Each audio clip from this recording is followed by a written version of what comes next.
is a McLaren Senna, and it is the latest McLaren supercar following up on the P1 that went out of production a few years ago.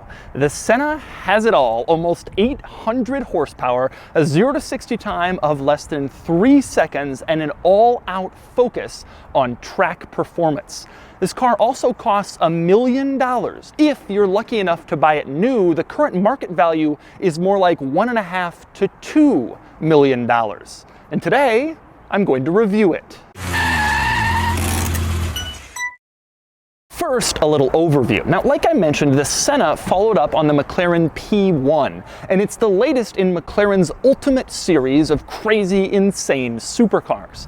The Senna puts up similar numbers to the P1, and both are absurdly ridiculous looking and fast and insane and expensive. The Senna went on sale last year, and production is going to be limited to 500 units for the entire planet. Now, powering this Senna is the same 4-liter twin-turbo V8 that McLaren also puts in the 720S. But while the 720S has only 710 horsepower and 570 pound-feet, the Senna has around 790 horsepower and 590 pound-feet.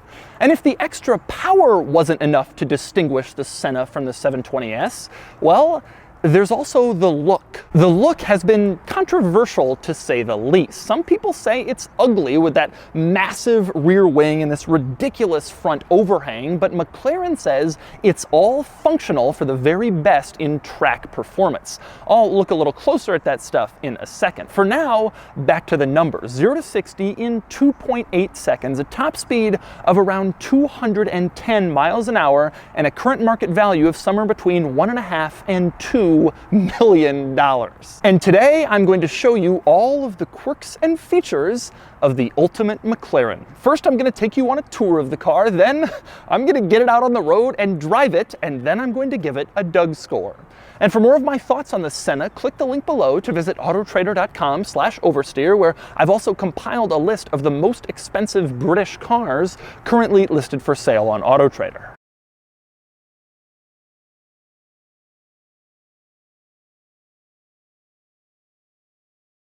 Before I get started, 2 quick thank yous for this video. One is to McLaren Houston, where the owner of this car bought it. The owner tells me McLaren Houston was great when it came to ordering the car and so far for servicing it. Also, my sincerest thanks to XPEL here in San Antonio, who gave me this fantastic location to film this video. This Senna is fully wrapped in XPEL paint protection film, so nothing damages it, and this car has so many weird cuts and gouges and panels that I can't imagine how long it took the XPEL people to wrap it. Anyway, now on to the quirks and features. All right, I'm going to start the quirks and features of the Senna with my 3 very favorite quirks, and that means starting with the windows. Now, I'm not talking about these windows, because you in your car have windows that look similar to these, although not quite the same because this one is bisected. I'll get to that. Instead, I'm talking about these windows. Yes, what you see down here at the bottom of the door is not just a little black panel, but rather a window, a lower window to complement the upper window. This door has 2 side windows, and the lower window looks at the ground. So when you drive around in your Senna, you can look through the lower window and see the lane lines on the road, or a little bit of the wheel of the car next to you as you drive down the street, thanks to the lower door window, which is just a fantastic quirk. And next up, we move on to my favorite quirk number 2, and that would be the front compartment. Now, I'm going to show this to you, and you probably think I'm going to open up this entire thing, but it doesn't open. Instead, only this little panel here opens, but there's no latch inside the car to open it. So you're thinking, well, how do you do it? Do you do it with a key fob? No. You kind of feel your hand up about 3/4 of the way up on the left, you push down, and then it unlatches randomly. Then you pull off this piece of carbon fiber, and that reveals a couple of caps. These are fluid caps for the steering fluid, the windshield washer fluid, and the transmission fluid, all under this compartment here. When you're done, you just kind of set it back in place, push back down, and then it's back in place, the hidden method to open the hidden compartment with the hidden fluid caps in it. But my very favorite McLaren Senna quirk is in between the seats. That's where you see a blue canister. You're thinking, well, what could a blue canister be doing in the interior of this car? Well, you see, this car is designed for racetrack use. So what you're supposed to do with that blue canister is fill it with water, then you can run a tube from the canister to your mouth and then take drinks while you're on the racetrack. The theory being that you don't want to have to take your hand off the wheel and reach over and pick up a water bottle and distract you while you're on the track, so you just have a canister and a tube to your mouth and you can drink. Now, you or I would probably call that a water bottle with a straw. McLaren refers to it as the McLaren Special Operations Push-to-Drink System. They need McLaren Special Operations to come in and give them a water bottle with a straw, but that is this blue canister in between the seats. Now, before we go any further with the quirks and features of this car, we need to discuss pricing for a second. I have the window sticker for this car. The base price is $958,000, but the total price is just shy of $1.1 million. This car has $140,000 in options. And that includes basically anything and everything you can think of, and it's all really expensive. For example, that little push-to-drink system is $6,710 extra as an option. McLaren charges you $6,710 for a water bottle with a straw. I'm dead serious. Anyway, I'm gonna get back to some of the other crazy options prices later, but for now, let's move on to the other quirks and features. And that means starting with the key. Now, you take a look at the key for this car, it looks fairly standard. You have 3 buttons on it. The top one is the lock button. The middle one is the McLaren logo. That's the unlock button. I guess you press the logo to unlock your McLaren experience. But it's the bottom one that I like the most. You can see it's like the front of an angry Senna, and if you press that, the lights on the outside of the car all turn on. I guess so you can find your Senna in a parking lot. You press that again and the lights turn off, so you can just kind of tap it to turn it on and off repeatedly, which I find to be very, very cool. Now, the other thing worth noting about the key is that when you turn it over, you can see it's finished in carbon fiber with this little S logo for Senna. The cost of that? $2,195 compared to a standard back of a key. Just so the rear of the key, which is going to be in your pocket most of the time, looks a little cooler than a normal key. Now, next up we move on to getting into the Senna, and specifically how you open the doors. When you approach the door, you can see it's like a maze of crazy cuts and gouges all over the place, but there's one specific one that's under this gray panel here. There's a little cutout. You get your finger in there, push up, and there's a little rubber pad at the top. You press it, and then the door opens up like a supercar door should. And when the door opens up, you can see that the door window situation isn't done with just the ones I've already showed you. There's also a window on the roof. So this Senna has a regular side window similar to what you'd have in your car, then a window that faces the ground, and then a window that faces up into the sky. The door has 3 separate areas of windows on it, which is just crazy, but that's what you get if you get a Senna, and you spend a lot on the door window options. Now, next up, one of the first things you notice when you open the door is inside the door jamb, there's a little plaque right here. And this is the plaque that tells you which number Senna you have.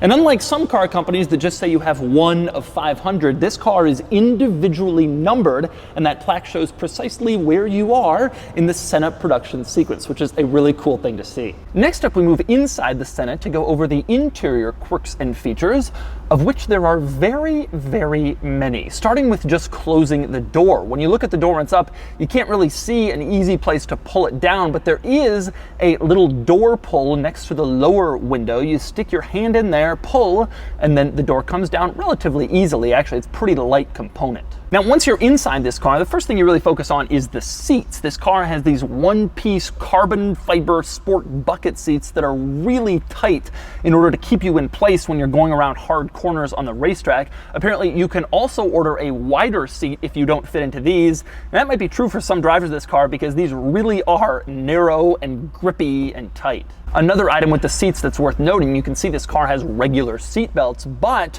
around the seats you can see it also has a racing harness. In fact, that's an option. You can get a 6-point racing harness, and the owner of this car chose to do that because he tracks it. He really uses his Senna, and so he wanted that racing harness to keep him in place on the track a lot better than a standard seat belt. Obviously, some Senna owners won't do that, but it's an available option if you want to. And speaking of available options, the craziest thing about the seats is not how tight and grippy they are. It is not the 6-point harness. Instead, it's the headrest, which has a little S logo on it, again for Senna. That's an option, of course it is, and the cost is $4,390. Yes, that's right, $43.90 just to have a little S logo in your headrest. Seems a little pricey. Now, the next interesting item worth noting with the seats is that the seats move manually. You pull them forward and backwards with little levers. They do that to save weight. If you had power seats in this car, it would just be heavier and then be a little slower on the racetrack. Now, the cool thing that happens when you move the driver's seat is this center control compartment moves with the seat, which is a neat idea because then it's always the same distance away from your hands and you're never reaching back or forward depending on where you have the seat positioned. Now, if you look in this little control compartment, you can see 3 levers on the top. Those are the transmission levers. You have D, N, and R, drive, neutral, and reverse. You push them down to engage each gear. That's pretty simple. If you move down from the gear lever switches, you have 3 separate buttons. The top one is launch. That activates launch control. The next one is auto start stop, because even this car has auto start stop. It'll turn itself off at traffic lights to save fuel. And then the bottom one is the hazard lights. Now, you look at those buttons and you might be thinking, where exactly is the engine start stop button? You have the launch button in the middle. They've prioritized the launch button over the engine start stop button, the mark of a true sports car. But how do you turn this thing on? Well, it turns out the engine start stop button is up here on the ceiling by the rear view mirror. If you want to start the car, you reach in, push that button, and that's what turns it on. Now, many very cool things happen when you start this car, but one of the coolest is the fact that the gauge cluster automatically rises into place. Take a look at this. It moves from its sort of sleeping position into an up position to provide you with all of the most important gauges that you need. When you turn the car off, the gauge cluster does the opposite. It turns off, and then it sort of power folds away automatically and goes back into its sleep position, ready to be activated the next time you turn the car back on. That is a pretty cool little trick. Now, next up, in that same vicinity of the engine start stop button on the ceiling next to the mirror, you have the power window switches. You can see them up there. They're not on the door panel. They're not in the middle. They are in the ceiling in this car. That's where they decided to put them. And if you press them, you can roll down the window, except you can't really. The window in this car is split into 2, and only the lower part rolls down. It's a very, very small opening. As you can obviously see, this is not a car you'll want to take through the drive-through because you won't be able to pass food or drinks through that little opening in the window. But if you want to roll the window down on your Senna, that's all you get. And that's not the end of all the interesting items up in the ceiling area in this car. Another one is the door locks. You press that little button and it locks the doors. And you also have up there race mode. Now, race mode is rather interesting. In order to access race mode, you first have to press this active button in the center control stack, and that activates your ability to control which mode you're in. Then you press race mode, and you really have to confirm that you want to get into race mode. You have to hold it down. Now, once you put the car in race mode, 2 very interesting things happen. For one, the gauge cluster folds itself back into its sleeping position. You see, at the top of the gauge cluster, when it's folded down, McLaren, there is a little display screen that will show you only the items you most need to know, like your engine revs for when you're on the racetrack, rather than confuse and distract you with all sorts of things that you would find in the normal, fully raised gauge cluster position. That is a cool idea. Now, the other thing that happens when you go into race mode is that the car lowers itself by an inch automatically to get as low to the ground as possible so it can hug the curves as tightly as it can. And when it's lowering, you can see it actually displays on that screen exactly how far it is lowered in millimeters and what percentage complete it is of fully lowering and getting into race mode. It's kind of fun to watch that percentage climb as the car lowers itself. Now, next up, another interesting button in the ceiling area here is this little button you can see with a fan on it. That button is for the climate controls. If you press that button, it brings up the climate controls in the infotainment screen in the center of the car. And when those climate controls come up, I absolutely love this diagram that allows you to direct where you want the fans to send the air. It's not just a person or a seat. Instead, it's a person with a racing helmet on, because this is a track car. And so you can adjust the fan location based on that diagram, which is a neat little Easter egg in the McLaren climate control system. Now, next up, our next interesting item in this ceiling control area here, this is where the door release is. To the left or to the right, you have these little plastic latches. If you pull it, it's an electronic release, the door pops open, and then you kind of push the door the rest of the way, and that's how you open the door to get out of the car. Now, what if the electronic release has failed? McLaren has thought of that, and there is a manual release in the door jamb behind the seats on either side. You can pull that, and that will manually release the doors so you can get out. And finally, our last interesting item in the ceiling control area up here is the buttons to turn on the dome lights. There's this little rubber pad. You just kind of tap the light button and the dome lights turn on individually. Now, next up, moving down from this ceiling control area, I want to move back to the center control stack and this active button that I mentioned before. Now, if you press the active button, like I said, it allows you to enter race mode, but the active button also activates the switches right above it, which are the drive modes. On the left, you have the handling mode. On the right, you have powertrain, and you can see they have three different settings: C, S, and T for comfort, sport, and track. Now, next up, we move on to another interesting component of this Senna, and that would be storage, and specifically the fact that there is none. And I mean none. There's no trunk in front. There's no trunk in back. There's no glove box in this car. There's no little net storage cubby behind the seats. There is no storage at all in this thing. All you get is this little center console compartment, which isn't even covered, and then in front of that you get another center console area where you can put stuff. That is the full extent of the storage in the McLaren Senna. Now, do you see what I mean, that this is really a track car? Now, with that said, it's worth noting that the key has a storage area. There's this nice little leather key pouch mounted here in the middle, and you can place the key there while you're driving your Senna, and then you can stare at the $2,195 special key back that you paid extra for. Now, one other interesting item you'll find in this car, you'll notice that between the two seats behind them, there is a camera.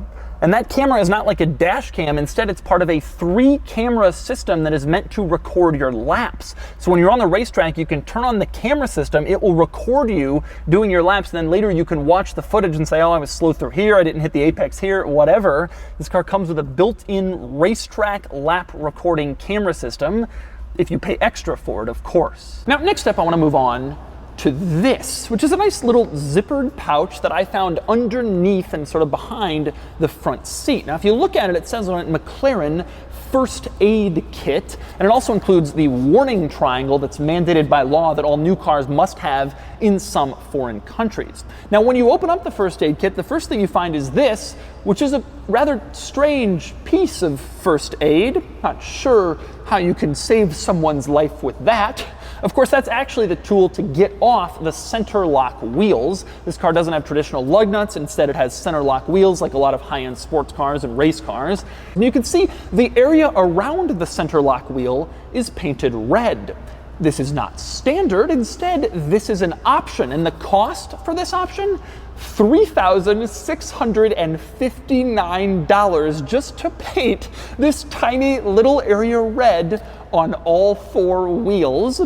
That's pricey, but hey, it does look pretty good. Now, there's one other item of non-first aid in the first aid kit, and that would be this. This is what I call the tool. And the tool is a very important item for your Senna because it gains you access to this compartment. This compartment back here is where you access the oil. If you want to add more, check the oil level, you open this compartment up, but you need the tool to do it. They don't let just anyone open the compartment, only someone who has the tool. Now, speaking of compartments around the back of the Senna, it's worth noting that you cannot open the engine cover and gain access to the engine compartment even if you own a Senna. Instead, it's like bolted down into place and you have to take it to a McLaren service center and they know where to unbolt it and pull it off, so you can't really access it. You can look in and see the engine, but you can't get in there and start playing with stuff. I guess McLaren decided it was best to leave that to the trained professionals. Other interesting compartments around the back of this car. One is behind the driver's door. There's a little compartment there. That is the fuel door. That's where you stick in fuel. Pretty simple. Over on the other side, you have another compartment back here, and I think this one is for coolant. Interestingly, even though the door is in the same place and shaped the same way as the fuel door, it opens differently. You can see it opens down instead of to the side like the fuel door. If you open it up and fold it down, that gives you access to this cap. You can unscrew it and add the fluid. Seems simple enough. Now, next up, still outside the car, I want to move on to a discussion of its styling. And specifically, I want to address all of the cuts and gouges and openings and holes throughout the exterior of this car. I just sent a picture of this car to a friend of mine who's not into cars, and she said it was crazy looking. It looked like the kind of child's toy that has a remote control and your parents accidentally step on, which I think is an excellent characterization of this car. It's just ridiculous looking, certainly not beautiful. The owner of this car fully agreed with me, not a beautiful car. But McLaren says all of this stuff is functional. These air inlets in the front are specifically designed to direct air a certain way. Same with all of the other ones. Probably the craziest one is the little air pass-through behind the wheel and tire. You can see there's a giant hole back here, and what ends up happening is the tire kicks up rocks and then they end up on the bottom of the door. So when you open the door, rocks are always falling out every time you've driven the car. But again, McLaren claims this is functional, and they say the same thing about the rear wing, which is truly massive, the largest rear wing I think I've ever seen on any car. It just looks absolutely crazy, insane, but again, they say this is all functional to provide downforce that helps keep the car on the ground tight on the racetrack when you're driving along. And McLaren says all of this stuff adds up to almost 1,800 pounds of downforce, which is a huge number and really important for racetrack driving. And theoretically, that's why the car looks like this. And next up, let's talk about the wing, because it is really a marvel of this car. It is absolutely huge.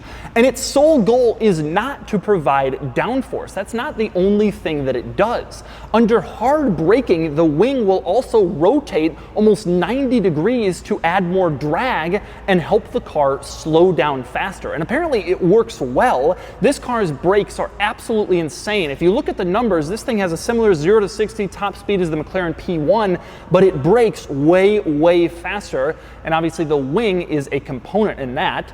But nonetheless, it is just absolutely huge. One of the largest wings you will ever see on any production car, even larger than a lot of the wings on a lot of race cars. Now, since I'm on the subject of the wing, there are two rather interesting options that go along with the wing in this car. Underneath the wing, you can see that it's painted blue, and you also have Ayrton Senna's signature under there. The cost to do that? $6,673 to put it underneath the wing, which no one will ever see except when it tilts up in hard braking. You also have the little S logos on the side of the wing, again for Senna. The cost to add those?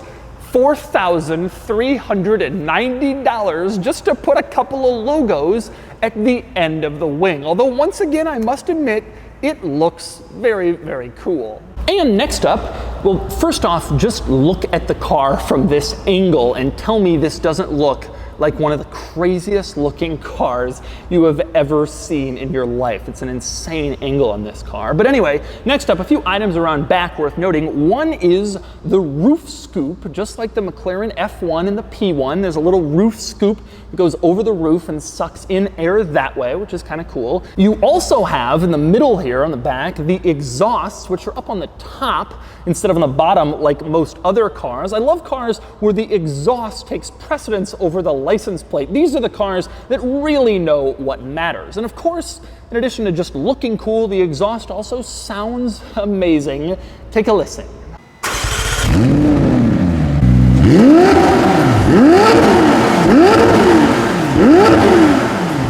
And another very cool item in the back of this car is the brake lights and turn signals. They share this very thin, clear strip. First, take a look at what it looks like with it off. You can't even really tell this thing has brake lights or turn signals. And now with it on, they're very bright actually, and they show up really well, but it's this tiny little hidden strip integrated into the back of the car. I think it looks really, really neat. And next up, moving on to the lighting in the front of the car, it doesn't quite look as good as it does in back. You have the turn signals, which stick way out, kind of projecting forward, and then the headlights are actually further back, more integrated into the body. And that just serves to underscore what I think is this car's biggest styling problem, which is this massive front overhang. It really is amazing how far this car continues in front after the front wheels stop. Usually performance cars have very small overhangs to minimize like excessive body work and that sort of thing. This just goes and goes and goes. And once again, I'm sure there's a functional purpose for it, but it does look a little bit unusual, especially compared to most other performance and sports cars.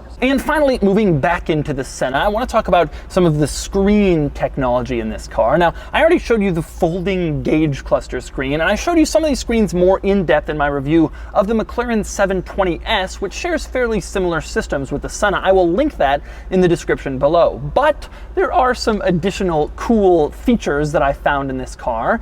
And I want to start with the backup camera. Now, you put the car in reverse, the backup camera comes on in the gauge cluster, and it is surprisingly good. Good resolution, big wide screen, and it actually shows where you're backing up. It's pretty good, which is nice in a car like this because visibility is pretty bad, and if you bump into something, it'll be expensive. Now, next up, there's also a feature in here called track telemetry. If you go in here, you can enter your favorite track and then record your lap times. And then every time you get back out on the track, you can compare how your laps did versus prior laps, which is a cool feature. You can see this has already been filled out because the owner of this car has already taken it on the racetrack at Circuit of the Americas in Austin. He plans to track this thing, which is how it was intended to be used. I respect that a lot. Now, one other interesting thing in track telemetry, you can select the weather of your particular track day. And the theory here is obviously if it's wet, you're going to be slower. And so when you go to compare lap times later, you can say, oh, well, that one was wet and that's why it's slower, whatever. The funny thing though is in the weather section, they give you the option of snowy. So if you ever take your Senna to the track on a snowy day, you can enter a snowy lap into the system. I also like the fact that there are separate options for cloudy and overcast.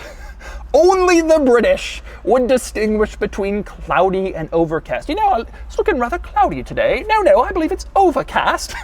And so you have those two choices, of course, neither of which really matter if you're out on the racetrack. And so that's a comprehensive tour of the quirks and features of the McLaren Senna. Now it's time to get it out on the road and see how it drives. All right, driving the Senna.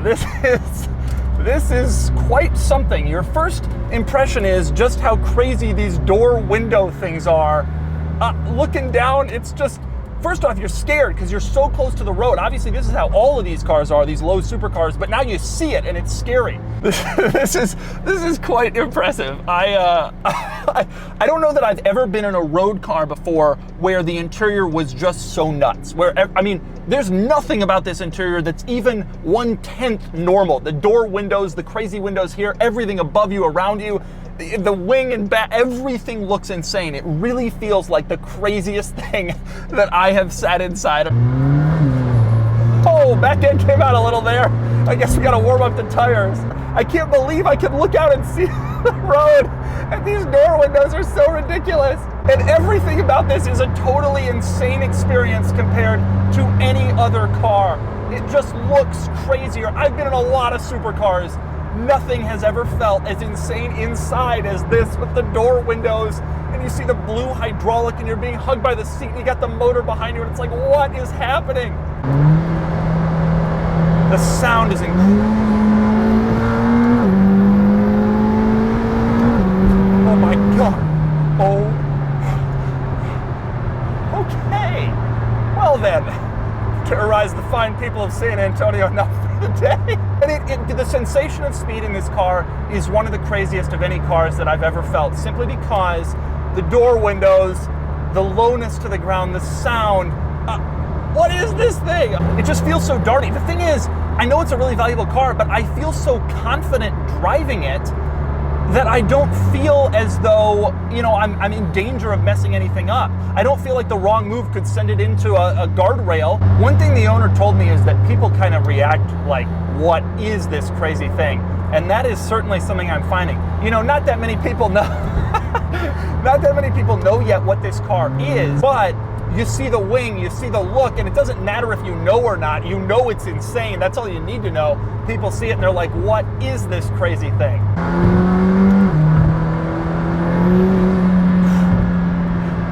I'm surprised at the fact that it can get a little squirrely. The tires spin a little. It's just an enormous amount of power, I guess. I'm actually interested in driving it a little bit on regular streets, as I am now, just because what's that like? I mean, a lot of people have talked about how this car is on the track. What's it like on the road? And the answer is, so far, really harsh ride. Really, really, really, really, really harsh ride. Even the little lane line bumps, you're like, ugh. You drive by people and they just look at it like you're Batman, which effectively you are, and the steering is just incredible. It's so sharp, so good. The owner of this car is very serious about tracking it. In fact, he told me he's never driven it on the street before. He's only trailered it to track events. And so I'm doing some of the first street miles in this car, and I will say it doesn't belong here, but it's still so exciting to drive it here. You know, you kind of see this thing and you see the specs, and I was thinking, oh, another McLaren, you know, the same motor as the 720S, is it really going to be that different? Well, the answer is it's just on another level of crazy, one that you can't stop smiling when you drive this car, looking at the door windows and the whole thing and feeling it and hearing it, but also you can't stop worrying about the value, certainly. But it really is incredible. It really does feel like a special and unusual and exciting car. Definitely more than 720S. That car already has a crazy sense of occasion. This thing is somehow even beyond that, and I just love it. And so that's the McLaren Senna. This really is an amazing vehicle and a worthy supercar in McLaren's Ultimate series of its flagship and premier cars. It's also one of the craziest and most expensive cars on the road today. As for the styling, well, it ain't beautiful, but it's certainly distinctive, and I've kind of come to appreciate how bold and daring and ridiculous it really is. And that 2.8 second 0 to 60 time certainly helps. Anyway, now it's time to give the Senna a Doug score. Starting with the weekend categories and styling, this is probably the hardest category of all to rate. The Senna is not gorgeous, not even really attractive, but it's functional, eye-catching, and very cool. I spent a lot of time on this and I gave it a 7 out of 10, which is the lowest of any supercar I've tested. Next up is acceleration. It does 0 to 60 in 2.8 seconds and it gets a 10 out of 10. Handling is tremendously excellent and it gets a 10 out of 10. Fun factor, the car is so insanely fun and thrilling it easily gets a 10 out of 10. Cool factor is also really, really high. This is one of the coolest new supercars, if not the coolest, and it gets a 10 out of 10 for a total weekend score of 47 out of 50. Next up are the daily categories and features. The Senna is reasonably well equipped, especially with technology, and it gets a 6 out of 10. Comfort, the Senna has a really rough ride, although that's by design, and it gets a 2 out of 10. Quality is decent, materials are great, and it loses out only in potential reliability troubles, and it gets an 8 out of 10. Practicality is pretty much non-existent, and it gets a 1 out of 10. Finally, value, and it's gone way up in value, more than the 918 Spider, not as much as the Agera RS, but it's also way cheaper to buy. It gets a 7 out of 10 for a total daily score of 24 out of 50. Added up, and the Doug score is 71 out of 100, which is good, but it falls a bit behind the 918 Spider, the Chiron, and the Koenigsegg. The truth is, the Senna is every bit as good as those cars, maybe better than some, but it doesn't look as good. And when you spend $1 million for a car, that's pretty important.